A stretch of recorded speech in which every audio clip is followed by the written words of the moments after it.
बिस्मिल्लाहिर्रहमानिर्रहीम। अस्सलामुअलैकुम वरहमतुल्लाह। मैं हूं हकीम उमर अतारी, हाजिर खिदमत हूं एक नए प्रोग्राम के साथ। आज के प्रोग्राम में जिस मौजू का इंतखाब किया गया है ये मौजू मैदे के मसाइल से मुतल्लिक है और इस मौजू का इंतखाब भी बहुत ज़्यादा लोगों के इसरार के बाद मैंने किया और ये मौजू है बवासीर। बवासीर की दो अलामात होती हैं, पखाना करते हुए खून का आना या पखाना करते हुए खून के साथ गोश्त के लोथड़े जिनको उर्फ़ आम में मुहके कहा जाता है वो मकद के रास्ते बाहर आएँ, तो ये बवासीर की अलामात हैं। इसकी वजूहात बहुत सारी हो सकती हैं, लेकिन पाकिस्तान के अंदर इसकी जो सबसे बड़ी मेन रीज़न है, जो मेन वजह है, वो कब्ज़ का होना है। एक तहकीक के मुताबिक पाकिस्तान के अंदर तकरीबन 60% लोग कब्ज़ का शिकार हैं और कब्ज़ की वजह से बवासीर का मर्ज़ होना एक आम सी बात है। जिस्म के अंदर फ़ाइबर की कमी हो जाती है और फ़ाइबर की कमी की वजह से जिस्म के अंदर कब्ज़ पैदा होती है और कब्ज़ जब पैदा होती है तो पखाना सख्त आता है या पखाने के रास्ते में जो रगें होती हैं, जो खून की रगें होती हैं, वो पंचर हो जाती हैं और उस जगह से भी खून आता है। बवासीर 4 टाइप्स की होती है। पहली के अंदर जब आप पखाना करते हैं तो खून आता है। दूसरी टाइप के अंदर जो गोश्त के लोथड़े होते हैं यानी मुहके बाहर आते हैं, लेकिन पखाना करने के बाद वो खुद ब खुद वापस चले जाते हैं। तीसरी टाइप के अंदर मुहके बाहर आते हैं, लेकिन आपको उंगली की मदद से या हाथ की मदद से उसको अंदर करना पड़ता है। और जो चौथी किस्म है बवासीर की, इसके अंदर जो गोश्त के लोथड़े यानी मुहके बाहर आते हैं मकद से, वो वापस नहीं जाते और ये जो किस्म होती है ये बहुत ज़्यादा दर्द भी पैदा करती है, जलन भी पैदा करती है और उर्फ़ आम में इसको बादी बवासीर भी कहा जाता है। बवासीर जिस्म के अंदर जो पैदा होती है वो हमारे लाइफस्टाइल की वजह से भी होती है। ज़्यादा मुर्गन अज्जिया का इस्तेमाल, गोश्त का ज़्यादा इस्तेमाल, जंक फूड का ज़्यादा इस्तेमाल, सब्जियों का कम इस्तेमाल, हमारी जो अनबैलेंस डाइट है यानी कि मतवाज़न ग़िज़ा का जो हम लोग इस्तेमाल नहीं करते, उसकी वजह से ये जिस्म के अंदर पैदा होती है।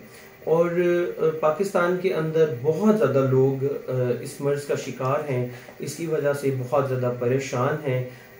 ये इंसान को चिड़चिड़ापन का भी शिकार कर देती है और बाज़ मरीज़ों में देखा गया है कि अगर बवासीर तवातर के साथ एक लंबा अरसा रहे तो वो मरीज़ एंजाइटी का भी शिकार हो जाते हैं, यानी डिप्रेशन का भी शिकार हो जाते हैं।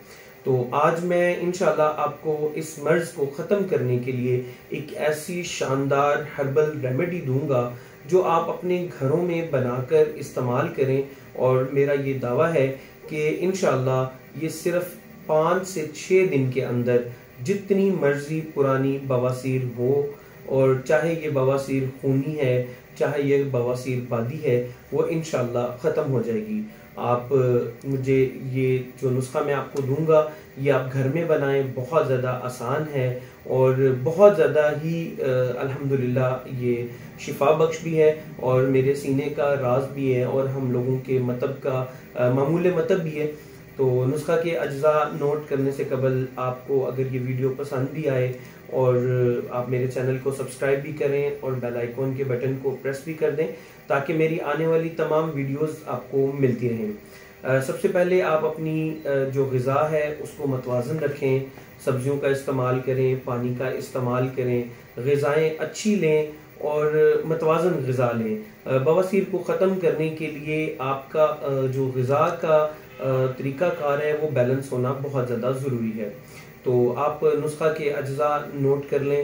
ये बहुत ज़्यादा बेहतरीन है और बड़ी आसानी से मिल जाएंगे। आप किसी भी पंसार स्टोर पर जाएं और वहाँ से जाकर इसको तलब करें। सामान खरीदते हुए इस बात का ख़ास ख्याल रखा करें कि जो सामान आप ख़रीद रहे हैं वो क्वालिटी में बेहतरीन हो, साफ़ सुथरा हो, मिट्टी से पाक हो। और आम तौर पर जो ये मैं आपको हर्बल रेमेडी बता रहा हूँ, ये दोनों जब बाज़ार से आप ख़रीदते हैं तो इसके अंदर मिट्टी होती है, तो जब आप इसको घर में लाएं तो स्ट्रेन जो होती है, आटा छानने वाली जो छाननी होती है, उसके अंदर डालकर ऊपर से पानी खोल दें ताकि ये मिट्टी वगैरह निकल जाए और ये अच्छे तरीके से साफ हो जाए। और फिर इसको छाँव के अंदर ड्राई करें और ड्राई करने के बाद इसको सफूफ करें और 500 मिलीग्राम के 2 कैप्सूल सुबह और 2 शाम को आप इस्तेमाल करें और कब्ज सबसे पहले ख़त्म करें। कब्ज को ख़त्म करने के लिए भी आप जो फाइबर से भरपूर ग़िज़ाएँ लें, फलों का इस्तेमाल करें। और मेरी एक वीडियो मौजूद है जो कब्ज़ को भी ख़त्म करने के लिए अल्हम्दुलिल्लाह आपकी बहुत ज़्यादा हेल्पफुल होगी। तो आप ये जो बवासीर को ख़त्म करने के जो अज्जा हैं ये नोट करें। इसके अंदर जल निम आप लेंगे 50 ग्राम। जल निम ये एक छाल की तरह बूटी होती है, बहुत सस्ती भी है और बहुत आसानी से मिल भी जाएगी आपको। 50 ग्राम जल निम लें और 50 ग्राम नीम के बीज लें, जिनको नीम की ममोली भी कहा जाता है, तुख्मे नीम भी कहा जाता है। आप ये दोनों चीज़ें अच्छे तरीके से सफूफ करें और सफूफ करने के बाद 500 मिलीग्राम के 2 कैप्सूल्स भर लें और 2 सुबह नाश्ते के बाद और 2 रात को खाने के बाद आप इस्तेमाल करें। और अगर आप कब्ज़ को ख़त्म करने के लिए कोई कंपनी की प्रोडक्ट लेना चाहते हैं तो हब्बे तनकार आप किसी भी अच्छे दवाखाने की ले लें और रात को सोते वक्त 2 अदद हब्बे तनकार गोलियां कब्ज़ ख़त्म करने के लिए इस्तेमाल करें। इंशाअल्लाह सिर्फ 5 से 6 दिन के अंदर जब आप ये नुस्खा इस्तेमाल करेंगे तो बवासीर को जड़ से ख़त्म कर लेंगे। आप मुझे दुआओं में बहुत ज़्यादा याद रखिएगा। अल्लाह ताला आपका हामी और नासिर हो, अल्लाह ताला आपको सेहत दे, अल्लाह ताला आपके घर वालों पे आप पे रहमतें नाज़िल फरमाए। मिलते हैं अगली वीडियो में, तब तक के लिए मुझे इजाज़त दीजिएगा। अस्सलामु अलैकुम व रहमतुल्लाह।